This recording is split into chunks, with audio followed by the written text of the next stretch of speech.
Hello, this is Kahlil Adam, head investor at Itaú Private Bank, and I would like to thank you for joining us once again for our international market update video for February 2024.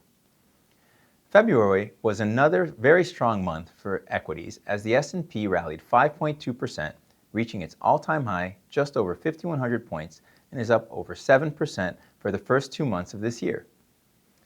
The market has been squarely supported by the two main pillars of a soft landing scenario in the U.S.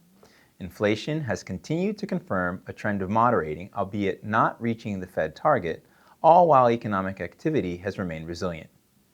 The PCE inflation reading, which is the inflation index most closely followed by the Fed, printed 2.4%, in line with market expectations, but more importantly, down from 2.6% last month. A key support to easing inflation has been that manufacturing supply chains have returned to normal, and more importantly, inventories have been replenished. Consequently, good prices support lower inflation, while services, on the other hand, have remained a point to monitor. More importantly, unemployment remains near cycle lows, steady at 3.7% in line with January, and given the correlation between tight labor markets and a strong consumer, the market has gained further confidence in the soft landing being the base case. As for the bond market, the 10-year Treasury has moved to the upper bound of the 3.75 to 4.35% range seen over the last 3 months, as the market has continued to adjust and price in less rate cuts for this year.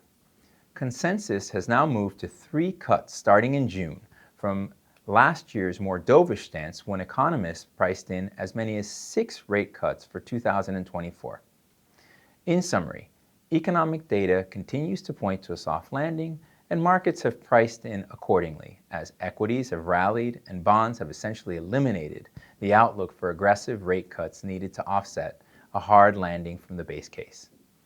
Now, what could go wrong with this Goldilocks scenario? This list is not exhaustive, but these are some of the variables that we are following. Number 1, geopolitical headlines. In particular, the situation in the Middle East for any disruption in shipping routes and/or higher oil prices.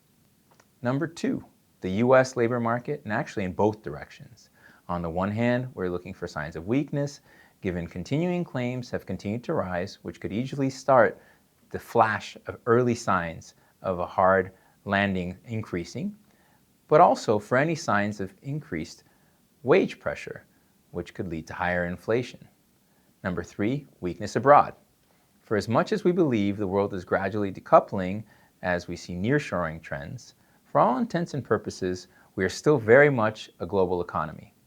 Europe is essentially in recession, and Chinese economic activity has been weaker than expected. At some point, questions arise as to whether or not the U.S. can continue to grow strongly as its main trading partners remain weak. And lastly, valuation.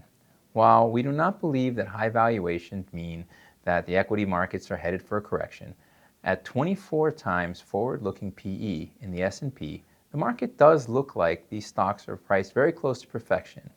And as high valuation can be an accelerant in the event of a pullback, we need to continue to monitor this. I hope this provides some insight into how we here at Itaú are thinking about markets, but being succinct, we are cautiously optimistic.